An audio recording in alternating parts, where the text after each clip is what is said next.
ইসরায়েলের পারমাণবিক স্থাপনা গুড়িয়ে দিয়েছে ইরান, হতাহত 2 শতাধিক। ইরানের প্রেসিডেন্ট মাসুদ পেজেশকিয়ানের সঙ্গে নরেন্দ্র মোদীর গুরুত্বপূর্ণ ফোনালাপ। কঠিন সময়ে ইরানের পক্ষে থাকার বার্তা রাশিয়ার। ইরানকে বিশ্বস্ত বন্ধু বলে পাশে থাকার অঙ্গীকার রুশ প্রেসিডেন্ট ভ্লাদিমির পুতিনের। যুক্তরাষ্ট্রকে ত্রুপের তাস বানিয়ে খেলছে সৌদি আমিরাত। ইরানের হামলায় ইসরায়েলে আহত অর্ধ শতাধিক। হরমুজ প্রণালী ইস্যুতে ট্রাম্পের 48 ঘন্টার আল্টিমেটাম, পাল্টা হুঁশিয়ারি ইরানের। ইসরায়েলের পারমাণবিক রিসার্চ সেন্টারে ভয়াবহ হামলায় অন্তত 2 শতাধিক মানুষের প্রাণহানি ঘটেছে। এরপরই ইসরায়েলের প্রধানমন্ত্রী বেনিয়ামিন নেতানিয়াহু হামলার ভয়াবহতা বোঝাতে এই ঘটনাকে খুবই কঠিন এক সন্ধ্যা হিসেবে বর্ণনা করেছেন। ইরানের ইসলামী বিপ্লবী গার্ড বাহিনী জোরালোভাবে দাবি করছে, তাদের এই নিখুঁত হামলায় ইসরায়েলের অন্তত 2 শতাধিক মানুষের প্রাণহানি ঘটেছে। যদিও ইসরায়েলের পক্ষ থেকে এখন পর্যন্ত আনুষ্ঠানিকভাবে কারো নিহতের খবর নিশ্চিত করা হয়নি। এদিকে ইসরায়েলের প্রধানমন্ত্রী বেনিয়ামিন নেতানিয়াহু এই নজিরবিহীন হামলাকে জাতির জন্য এক কঠিন সন্ধ্যা হিসেবে বর্ণনা করে পুনরায় ইরানের বিরুদ্ধে সর্বাত্মক সামরিক হামলা চালিয়ে যাওয়ার কঠোর অঙ্গীকার ব্যক্ত করেছেন। ইসরায়েলি সামরিক বাহিনীর এক মুখপাত্র জানান, হামলার সময় দেশটির অত্যাধুনিক আকাশ প্রতিরক্ষা ব্যবস্থা সম্পূর্ণ সক্রিয় ছিল, তবে দুর্ভাগ্যবশত কিছু দূরপাল্লার ক্ষেপণাস্ত্র প্রতিহত করা সম্ভব হয়নি। চলমান যুদ্ধ পরিস্থিতি নিয়ে এবার ইরানের প্রেসিডেন্ট মাসুদ পেজেশকিয়ানের সঙ্গে টেলিফোনে সরাসরি কথা বলেছেন ভারতের প্রধানমন্ত্রী নরেন্দ্র মোদী।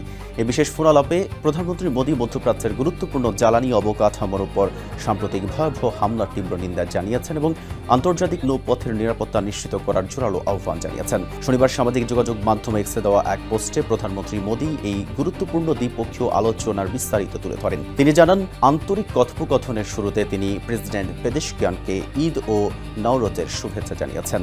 নরেন্দ্র মোদী আরও বলেন, আমরা দৃঢ়ভাবে আশা প্রকাশ করছি যে এই পবিত্র উৎসবের মরশুমে পশ্চিম এশিয়ায় শান্তি, স্থিতিশীলতা এবং দীর্ঘমেয়াদী সমৃদ্ধি বয়ে আনবে। তবে তিনি উদ্বেগ প্রকাশ করে বলেন, এই অঞ্চলের অত্যন্ত গুরুত্বপূর্ণ জ্বালানি অবকাঠামোর ওপর সাম্প্রতিক হামলার ঘটনা আঞ্চলিক স্থিতিশীলতার জন্য বড় হুমকি এবং এটি বিশ্বব্যাপী সাপ্লাই চেইনকে চরমভাবে ব্যাহত করছে। আলাপকালে ভারতের প্রধানমন্ত্রী আন্তর্জাতিক নৌ চলাচলের স্বাধীনতা রক্ষা এবং বিশ্ব বাণিজ্যের স্বার্থে সমুদ্র পথগুলো খোলা ও সম্পূর্ণ সুরক্ষিত রাখার উপর বিশেষ গুরুত্ব আরোপ করেন। এছাড়া ইরানে বসবাসরত বিপুল সংখ্যক ভারতীয় নাগরিকদের নিরাপত্তা ও সুরক্ষায় সহযোগিতার জন্য তেহরানের প্রতি কৃতজ্ঞতা প্রকাশ করেন।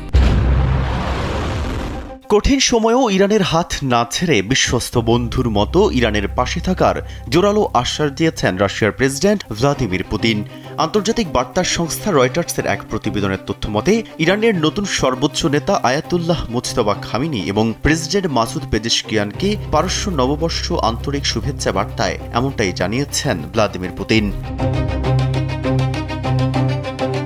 পুতিন বলেন, কঠিন এই সময়ে মস্কো তেহরানের বিশ্বস্ত বন্ধু ও নির্ভরযোগ্য অংশীদার হিসেবেই থাকবে। তবে পুতিন বন্ধুত্বের গভীর বার্তা দিলেও বাস্তবে রাশিয়া ইরানকে ঠিক কতটা কার্যকর সাহায্য করছে তা নিয়ে আন্তর্জাতিক মহলে বেশ প্রশ্ন উঠছে। কিছু ইরানি সূত্রের দাবি, 1979 সালের ইসলামী বিপ্লবের পর ইরান বর্তমানে সবচেয়ে বড় ও অস্তিত্ব রক্ষার সংকটের মধ্য দিয়ে গেলেও মস্কোর পক্ষ থেকে মাঠে আসল সাহায্য খুব একটা পাওয়া যাচ্ছে না। সম্প্রতি সংবাদ মাধ্যম পলিটিকো দাবি করেছিল যে মস্কো ওয়াশিংটনকে একটি গোপন প্রস্তাব দিয়েছে, যেখানে বলা হয়েছিল যুক্তরাষ্ট্র যদি ইউক্রেনকে গোয়েন্দা তথ্য দেওয়া বন্ধ করে তবে রাশিয়াও ইরানকে তথ্য দেওয়া বন্ধ রাখবে। তবে যুক্তরাষ্ট্র এই প্রস্তাব প্রত্যাখ্যান করেছে বলে জানা গেছে। রাশিয়া মনে করে, ইরান ও ইসরায়েলের এই বিধ্বংসী সংঘাত পুরো মধ্যপ্রাচ্যকে এক গভীর গহ্বরে ঠেলে দিয়েছে এবং এর ফলে বিশ্বজুড়ে চরম জ্বালানি সংকট তৈরি হয়েছে। তবে এই সংঘাতের ফলে বিশ্ববাজারে তেলের দাম হু হু করে বাড়ায় রাশিয়া আর্থিকভাবে প্রত্যক্ষ সুবিধা পাচ্ছে।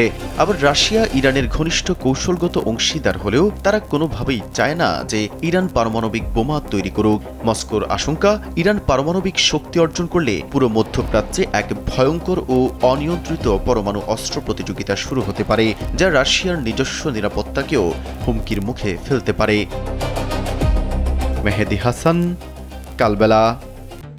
ইরানকে বিশ্বস্ত বন্ধু বলে পাশে থাকার অঙ্গীকার করেছেন রাশিয়ার প্রেসিডেন্ট ভ্লাদিমির পুতিন। ইরানের নওরোজ বা নববর্ষ উপলক্ষে দেশটির নেতাদের অভিনন্দন জানিয়ে তিনি বলেন, মস্কো তেহরানের একনিষ্ঠ বন্ধু এবং নির্ভরযোগ্য অংশীদার হিসেবে পাশে থাকবে। শনিবার ক্রেমলিন জানায়, পুতিন ইরানের সর্বোচ্চ নেতা আয়াতুল্লাহ মুজতবা খামেনি এবং প্রেসিডেন্ট মাসুদ পেজেশকিয়ানের কাছে পাঠানো এক শুভেচ্ছা বার্তায় এই অবস্থান পুনর্ব্যক্ত করেছেন।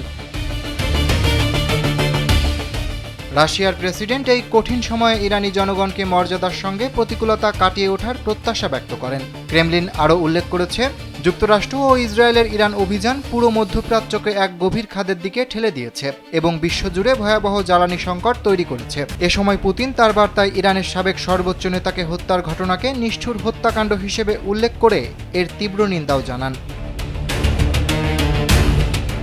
তবে মস্কোর এই মৌখিক সমর্থনের বাস্তব গভীরতা নিয়ে আন্তর্জাতিক অঙ্গনে আলোচনা চলছে। ইরানের কিছু সূত্রের দাবি, 1979 সালের ইসলামী বিপ্লবের পর দেশটির সবচেয়ে বড় এই সংকটে রাশিয়ার কাছ থেকে এখন পর্যন্ত সীমিত বাস্তব সহায়তাই পাওয়া গেছে। যদিও রাজনৈতিকভাবে মস্কো তেহরানের কৌশলগত অংশীদার, কিন্তু তাদের মধ্যকার কৌশলগত অংশীদারিত্ব চুক্তিতে কোনো পারস্পরিক প্রতিরক্ষা ধারা বা একে অপরের যুদ্ধে সরাসরি অংশগ্রহণের বাধ্যবাধকতা নেই। এছাড়া মধ্যপ্রাচ্যে সম্ভাব্য পারমাণবিক প্রতিযোগিতার ঝুঁকি মাথায় রেখে ইরান যেন কোনোভাবেই পারমাণবিক বোমা তৈরি না করে এ বিষয়েও বারবার সতর্ক অবস্থান নিয়েছে রাশিয়া। তাই তেহরানের প্রতি পুতিনের এই সংহতি বার্তার মাধ্যমে মস্কো বিশ্বমঞ্চে নিজের অবস্থান স্পষ্ট করলেও বাস্তবে তারা ইরানকে সামরিকভাবে কতটা সুরক্ষা দেবে তা নিয়ে অনিশ্চয়তা কাটছে না। আপাতত দুই দেশের মধ্যে এই বন্ধুত্ব ও অংশীদারিত্ব কেবল কূটনৈতিক সমর্থনের মধ্যেই সীমাবদ্ধ থাকবে কিনা সেটিই এখন বড় প্রশ্ন হয়ে দাঁড়িয়েছে। অরিত্র বাসু, কালবেলা। ইরান যুক্তরাষ্ট্র উত্তেজনার মধ্যে মধ্যপ্রাচ্যের কূটনীতিতে নতুন হিসাব নিকাশ শুরু হয়েছে। আর সেই সমীকরণে যুক্তরাষ্ট্রকে অনেকটা তুরুপের তাস হিসেবেই ব্যবহার করছে সৌদি আরব ও সংযুক্ত আরব আমিরাত। চলতি মাসের শুরুর দিকে ইসরায়েল ও যুক্তরাষ্ট্রের আগ্রাসনের জবাবে ব্যাপক পাল্টা হামলা শুরু করে ইরান। ওই সময় উপসাগরীয় অঞ্চলে থাকা মার্কিন ঘাঁটিগুলোতে দফায় দফায় ক্ষেপণাস্ত্র ও ড্রোন হামলা হয়। ফলে সামরিক অভিযান চালাতে যুক্তরাষ্ট্রের জন্য অতিরিক্ত ঘাঁটি ও আকাশসীমা ব্যবহারের অনুমতি জরুরি হয়ে ওঠে।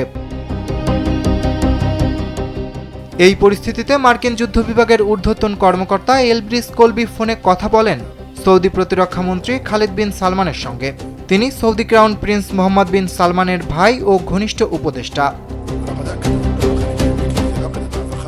বিষয়টি সম্পর্কে অবগত একাধিক মার্কিন ও পশ্চিমা কর্মকর্তা জানান, রিয়াদ পশ্চিম সৌদি আরবের তায়েফে অবস্থিত কিং ফাহাদ বিমান ঘাঁটি মার্কিন বাহিনীর ব্যবহারের জন্য খুলে দিতে সম্মত হয় এবং এই ঘাঁটিটি কৌশলগতভাবে বেশ গুরুত্বপূর্ণ, কারণ এটি ইরানের তৈরি শাহেদ ড্রোনের হামলার আওতার বাইরে তুলনামূলক নিরাপদ অবস্থানে রয়েছে। বিপরীতে সৌদি আরবের আরেকটি ঘাঁটি প্রিন্স সুলতান বিমান ঘাঁটি বারবার ইরানি হামলার লক্ষ্যবস্তু হয়েছে। এদিকে তায়েফ শহরটি জেদ্দারও কাছে, যা লোহিত সাগরের একটি বন্দর। ইরান কার্যকরভাবে হরমুজ প্রণালীর নিয়ন্ত্রণ নেওয়ার পর থেকে জেদ্দা একটি গুরুত্বপূর্ণ লজিস্টিক হাবে পরিণত হয়েছে।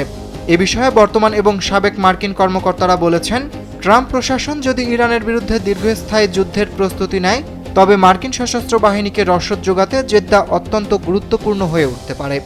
ইতোমধ্যে পূর্ব এশিয়া থেকে হাজার হাজার মার্কিন স্থল সৈন্য এই অঞ্চলের পথে রয়েছে। বর্তমান ও সাবেক কর্মকর্তাদের মতে সৌদি আরবের এই ঘাঁটি ব্যবহারের সুযোগ দেওয়ার সিদ্ধান্তটি ইরান বনাম মার্কিন ইসরায়েলি যুদ্ধের প্রতি সৌদি রাজতন্ত্র এবং অন্য কিছু উপসাগরীয় রাষ্ট্রের দৃষ্টিভঙ্গির পরিবর্তনকেই ফুটিয়ে তোলে।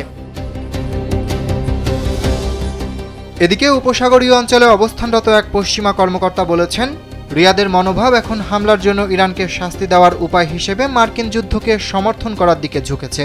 মার্কিন প্রেসিডেন্ট ডোনাল্ড ট্রাম্প ও সৌদি ক্রাউন প্রিন্স মোহাম্মদ বিন সালমান 3 সপ্তাহ ধরে নিয়মিত ফোনে কথা বলছেন। এদিকে সংযুক্ত আরব আমিরাতও যুক্তরাষ্ট্রকে জানিয়েছে যে তারা দীর্ঘস্থায়ী যুদ্ধের জন্য প্রস্তুত এবং এই সংঘাত দ্রুত শেষ করার জন্য ওয়াশিংটনের উপর কোনো চাপ সৃষ্টি করছে না তারা। এই মাসের শুরুর দিকে এক ফোন আলাপে আমিরাতের পররাষ্ট্রমন্ত্রী শেখ আবদুল্লাহ বিন জায়েদ মার্কিন পররাষ্ট্রমন্ত্রী মার্কো রুবিওকে বলেছেন, সংযুক্ত আরব আমিরাত এই যুদ্ধ 9 মাস পর্যন্ত স্থায়ী হওয়ার জন্য প্রস্তুত রয়েছে। অরিত্র বাসু, কালবেলা।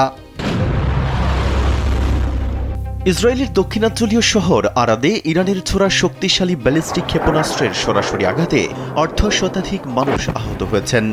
এই হামলার পর শহরটির একটি প্রধান হাসপাতালে জরুরি অবস্থা ঘোষণা করা হয়েছে বলে জানিয়েছে ইসরায়েলি সংবাদ মাধ্যম দ্য টাইমস অব ইসরায়েল। সবশেষ তথ্য অনুযায়ী এই হামলায় মোট 59 জন আহত হয়েছেন বলে আনুষ্ঠানিকভাবে নিশ্চিত করা হয়েছে, যার মধ্যে 6 জনের অবস্থা অত্যন্ত আশঙ্কাজনক। যদিও এর আগে ইসরায়েলের জরুরি সেবা বিভাগ প্রায় 70 জনকে চিকিৎসা দেওয়ার কথা প্রাথমিকভাবে বলেছিল। এই আহত ব্যক্তিদের মধ্যে 5 বছর বয়সী এক নিরীহ কন্যা শিশুর অবস্থাও আশঙ্কাজনক বলে জানা গেছে। হামলার পরপরই ইসরায়েলের অগ্নি নির্বাপন সেবা বিভাগ এক আনুষ্ঠানিক বিবৃতিতে জানিয়েছে, আরাদ শহরের কেন্দ্রস্থলে ঘনবসতিপূর্ণ আবাসিক ভবনের ঠিক মাঝখানে এই বিধ্বংসী ক্ষেপণাস্ত্রটি সরাসরি আঘাত হেনেছে। বিবৃতিতে স্পষ্টভাবে আরও বলা হয়, হামলা কবলিত স্থানে ব্যাপক ক্ষয়ক্ষতি হয়েছে। এদিকে অত্যাধুনিক ইসরায়েলি আকাশ প্রতিরক্ষা ব্যবস্থা কেন এই ইরানি ব্যালিস্টিক ক্ষেপণাস্ত্রটি মাঝপথে ধ্বংস করতে চরমভাবে ব্যর্থ হলো তা নিয়ে গভীরভাবে তদন্ত করবে ইসরায়েলি বিমান বাহিনী। বিশ্বের অন্যতম গুরুত্বপূর্ণ জ্বালানি সরবরাহ পথ হরমুজ প্রণালী খুলে দিতে ইরানকে 48 ঘন্টার আলটিমেটাম দিয়ে সময়সীমা বেঁধে দিয়েছে মার্কিন প্রেসিডেন্ট ডোনাল্ড ট্রাম্প। এরপরই পাল্টা জবাবে ট্রাম্পকে কঠিন হুঁশিয়ারি দিয়ে আধা ঘন্টার আলটিমেটামের কথা স্মরণ করিয়ে দেয় ইরান। সামাজিক যোগাযোগ মাধ্যম ট্রুথ সোশ্যালে দেওয়া এক পোস্টে তিনি এই আলটিমেটাম দেন। ট্রাম্প কঠোর হুঁশিয়ারি দিয়ে বলেছেন, আগামী 48 ঘন্টার মধ্যে ইরান যদি এই সামুদ্রিক পথটি পুরোপুরি উন্মুক্ত না করে তবে যুক্তরাষ্ট্র দেশটির প্রতিটি বিদ্যুৎ কেন্দ্র ঘুরিয়ে দেবে।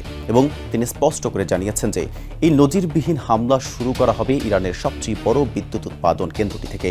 মার্কিন প্রেসিডেন্টের এমন অভাবনীয় হুমকির জবাবে ইরানও অত্যন্ত কঠোর ও পাল্টাপাল্টি হুঁশিয়ারি উচ্চারণ করেছে। তেহরান সরাসরি জানিয়েছে যে তাদের জাতীয় বিদ্যুৎ গ্রিডে কোনো ধরনের আঘাত হানা হলে এর ফল হবে অত্যন্ত ভয়াবহ। ইরানের খাতাম আল আনবিয়া সেন্ট্রাল কমান্ডের মুখপাত্র ইব্রাহিম জুলফাগারি এক বিবৃতিতে বলেন, মার্কিন হামলা শুরু হলে ইরান তাৎক্ষণিকভাবে মধ্যপ্রাচ্যে যুক্তরাষ্ট্র ও ইসরায়েলের সঙ্গে সংশ্লিষ্ট সব জ্বালানি অবকাঠামো, পানি, লবণাক্ত মুক্ত প্ল্যান্ট এবং গুরুত্বপূর্ণ তথ্য প্রযুক্তি স্থাপনাগুলো লক্ষ্য করে সর্বাত্মক আক্রমণ চালাবে। এর আগে ইরানের সদ্যপ্রয়াত জাতীয় নিরাপত্তা পরিষদের সাবেক প্রধান আলী লারিজানি সতর্ক করেছিলেন যে দেশটির বিদ্যুৎ গ্রিড আক্রান্ত হলে মাত্র আধা ঘন্টার মধ্যেই পুরো মধ্যপ্রাচ্য অঞ্চল অন্ধকারে ডুবে যাবে। এদিকে পাল্টাপাল্টি এই চরম হুমকির মধ্যেই শনিবার ইসরায়েলের দক্ষিণাঞ্চলীয় শহর আরাদ ও দিমোনায় ক্ষেপণাস্ত্র হামলায় অন্তত শতাধিক মানুষ আহত হয়েছেন। টাইমস অব ইসরায়েলের প্রতিবেদনে বলা হয়েছে, ইসরায়েলের অত্যাধুনিক আকাশ প্রতিরক্ষা ব্যবস্থা ইরানের অন্তত 2টি শক্তিশালী ব্যালিস্টিক ক্ষেপণাস্ত্র প্রতিহত করতে চরমভাবে ব্যর্থ হলে সেগুলো সরাসরি জনবসতিপূর্ণ এলাকায় আঘাত হানে এবং আহতদের মধ্যে 11 জনের অবস্থা আশঙ্কাজনক বলে চিকিৎসকরা জানিয়েছেন।